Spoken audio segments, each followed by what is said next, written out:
ನಾನು ಯಾವುದೇ ಪಾರ್ಟಿಯ ಸಂಬಂಧವಾಗಿ ಮಾತನಾಡ್ತಿಲ್ಲ. ಯಾವುದೇ ಪಾರ್ಟಿ ಬರಲಿ, ಕರ್ನಾಟಕದಲ್ಲಿ ಸಿದ್ದರಾಮಯ್ಯನವರನ್ನ ಮುಖ್ಯಮಂತ್ರಿಯಾಗಿಸಿದ್ರು ಯಾಕೆ ಅಂತ ಕೇಳಿ, ಸಿದ್ದರಾಮಯ್ಯನವರನ್ನ ಹಳೆ ಗವರ್ಮೆಂಟ್ ಬಹಳ ಚೆನ್ನಾಗಿತ್ತು ಅದಕ್ಕೆ ವಾಪಸ್ ಬರಲಿ ಅಂತ ಕರ್ನಾಟಕದಲ್ಲಿ ಒಬ್ರು ಉತ್ತರ ಕೊಡಲ್ಲ.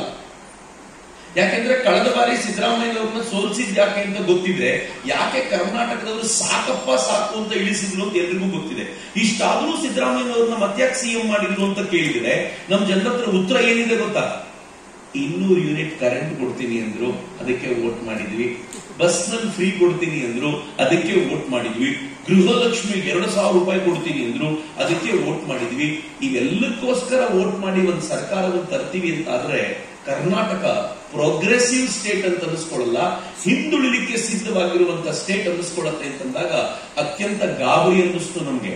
ಎರಡನೇ ಸಂಗತಿ ಏನು ಅಂತಂದ್ರೆ, ಬಸ್ ಟಿಕೆಟ್ ಫ್ರೀ ಕೊಟ್ಟಿದ್ದಕ್ಕೆ ಸಿದ್ದರಾಮಯ್ಯನವ್ರನ್ನ ಆಯ್ಕೆ ಮಾಡಬಹುದಾದವರು ಟ್ರೈನ್ ಟಿಕೆಟ್ ಫ್ರೀ ಕೊಟ್ಬಿಟ್ರೆ ರಾಹುಲ್ ಗಾಂಧಿ PM ಅಂತ ಒಪ್ಕೊಂಡ್ಬಿಡ್ತಾರ ಅನ್ನೋ ಟೆನ್ಷನ್ಗೆ ನಾವು ಬಹಳ ಬೇಗ ಬೀದಿಗೆ ಬಂದು ಹಳ್ಳಿಗೂ ಹೋಗಿ ಹಂಗ್ ಮಾಡ್ಬೇಡ್ರಪ್ಪ, ಈ ದೇಶದ ಪರಿಸ್ಥಿತಿ ಬಹಳ ಕೆಟ್ಟದ್ದಾಗೋಗ್ಬಿಡತ್ತೆ ಅಂತ ಕನ್ವಿನ್ಸ್ ಮಾಡೋ ಪ್ರಯತ್ನ ಮಾಡ್ತಾ ಇದ್ದೀವಿ.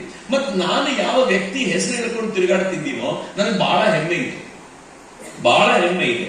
ಯಾಕೆ ಅಂತಂದ್ರೆ ನರೇಂದ್ರ ಮೋದಿ ಒಬ್ಬರೇ ಒಬ್ಬ ಅಪರೂಪದ ಪ್ರಧಾನಮಂತ್ರಿ. ಎಂತವ್ರು ಅಂತಂದ್ರೆ ಅವರ ಜಾತಿ ಹೆಸರು ಹೇಳ್ಕೊಂಡು ಓಟು ಕೇಳದೆ ಇರುವಂತ ಅಪರೂಪದ ವ್ಯಕ್ತಿ ನರೇಂದ್ರ ಮೋದಿ. ಈಗ ಇಲ್ಲಿಗೆ ಯಾರಾದ್ರೂ ಕೇಳಿ ನಿಮ್ ಕ್ಯಾಂಡಿಡೇಟ್ ಯಾರಾಗಬೇಕು ಅಂತ ಕೇಳಿದ್ರೆ ನೀವೊಂದು ಹೆಸರು ಹೇಳ್ತೀರಾ, ಯಾಕೆ ಗೊತ್ತೇನು? ನಮ್ ಜಾತಿಯವರು ಸರ್.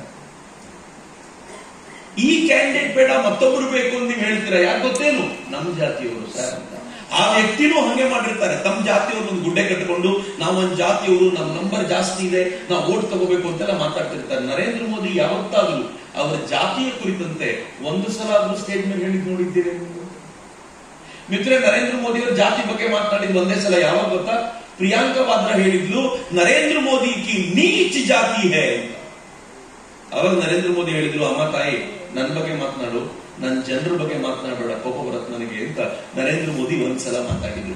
ಅದು ಬಿಟ್ರೆ ಈಗ ರಾಹುಲ್ ಗಾಂಧಿ ಹೇಳ್ಕೊಂಡು ತಿರುಗಾಡ್ತಿದ್ದಾನೆ ನರೇಂದ್ರ ಮೋದಿ ಓಬಿಸಿಯವರು ಅಂತ. ಅಂದ್ರೆ ನರೇಂದ್ರ ಮೋದಿ ಯಾವ ಜಾತಿ ಇರಬಹುದು ನಾವು ಅಂದಾಜು ಮಾಡ್ಬೇಕೆ ಹೊರತು ನರೇಂದ್ರ ಮೋದಿ ಜಾತಿ ಹೇಳ್ಕೊಂಡು ಬರಲಿಲ್ಲ. ಎರಡನೇದು, ನರೇಂದ್ರ ಮೋದಿ ಪರಿವಾರವನ್ನ ಹೇಳ್ಕೊಂಡು ಬಂದವರಲ್ಲ, ನನ್ನ ಪರಿವಾರದಲ್ಲಿ ಯಾರಿದ್ದಾರೆ, ಏನ್ ಮಾಡಿದ್ದಾರೆ ಅಂತ. ಹಿಂಗಾಗಿ ಪರಿವಾರವಾದವೂ ಅಲ್ಲ. ಆದ್ರೆ ರಾಹುಲ್ ಗಾಂಧಿ ಬಗ್ಗೆ ಹೇಳಿ ನೋಡೋಣ. ರಾಹುಲ್ ಗಾಂಧಿ ಪರಿವಾರ ಯಾವುದು ತುಂಬಾ ಚೆನ್ನಾಗಿ ಗೊತ್ತಿದೆ, ನಾನು ಮುಂದೆ ಅದರ ಕುರಿತಂತೆ ಮಾತಾಡ್ತೀನಿ. ಆದ್ರೆ ಇನ್ನು ಮುಂದೆ ನಾನು ನಿಮ್ಮ ಹತ್ರ 1 ಗಂಟೆಗಳ ಸಮಯಾವಕಾಶವನ್ನು ಬಿಡ್ತೀನಿ. ಇನ್ನು 1 ಗಂಟೆಗಳ ಕಾಲ ನರೇಂದ್ರ ಮೋದಿ ಕಳೆದ 10 ವರ್ಷಗಳ ಕಾಲ ದೇಶಕ್ಕೆ ಏನ್ ಮಾಡಿದ್ರು, ವಿಕಾಸದ ಹಾದಿಯಲ್ಲಿ ನಮ್ಮನ್ನು ಹೆಂಗ್ ತಗೊಂಡೋದ್ರು ಅನ್ನೋದನ್ನು ಬಿಟ್ರೆ ಬೇರೆ ಯಾವ ಮಾತನ್ನು ಆಡೋದಿಲ್ಲ ಅನ್ನೋಂತ ಪ್ರಾಮಿಸ್ ನಾನು ನಿಮ್ಗೆ ಮಾಡ್ತೀನಿ. ಅಷ್ಟು ಕೆಲಸ ನರೇಂದ್ರ ಮೋದಿ ಮಾಡಿದ್ದಾರೆ. ಹೀಗಾಗಿ ಇನ್ನು 1 ಗಂಟೆಗಳ ಕಾಲ ನಿಮ್ಮೆಲ್ಲ ಮೊಬೈಲ್ಗಳನ್ನ ಅಕ್ಕಪಕ್ಕದಲ್ಲಿ ನಿಂತವರು ಅಷ್ಟೇ ನಿಮ್ಮಲ್ಲಿ ಮಾತಾಡೋಂಗಿಲ್ಲ, ಮಾತಾಡೋದಿದ್ರೆ ಆಚೆ ಹೋಗಿ ಮಾತನಾಡಬಹುದು. ಇಲ್ಲಿ ಇಲ್ಲ. ಯಾಕಂದ್ರೆ ಆವಾಸ್ ಯೋಜನೆ ಎಂದ್ರು ನರೇಂದ್ರ ಮೋದಿ PM ಆವಾಸ್ ಯೋಜನೆ ಅಂತ. ರೈತರಿಗೆ ಧನವನ್ನು ಕೊಟ್ರೆ ಬೇರೆಯವರು ತಮ್ಮ ಹೆಸರಿಟ್ಕೊಂಡ್ರು.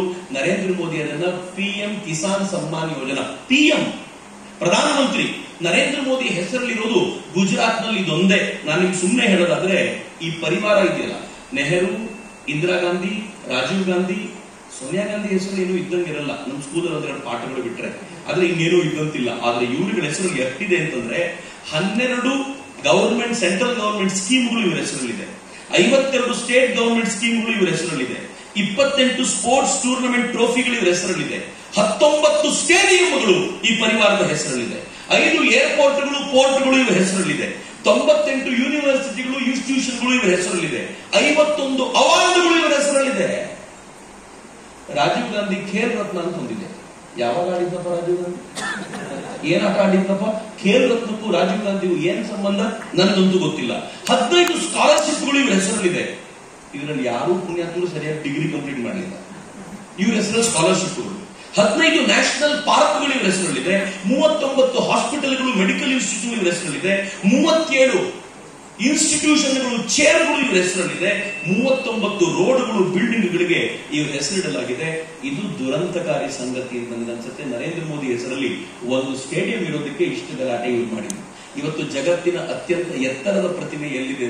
ಕನ್ನಡಿಗರ ನೆಚ್ಚಿನ ನ್ಯೂಸ್ 18 ಕನ್ನಡ ಈಗ ವಾಟ್ಸ್ಆಪ್ ನಲ್ಲೂ ಲಭ್ಯ. ಕರ್ನಾಟಕ, ದೇಶ ವಿದೇಶಗಳ 360 ಡಿಗ್ರಿ ಸುದ್ದಿಯ ವಿವರಗಳನ್ನ ನಿಮ್ಮ ಕೈ ಬೆರಳುಗಳಲ್ಲೇ ಪಡಿಲಿಕ್ಕೆ ಈ QR ಕೋಡ್ ಅನ್ನ ಸ್ಕ್ಯಾನ್ ಮಾಡಿ ನಮ್ಮ ಚಾನಲ್ ಫಾಲೋ ಮಾಡಿ ನೋಟಿಫಿಕೇಶನ್ ಆನ್ ಮಾಡಿ.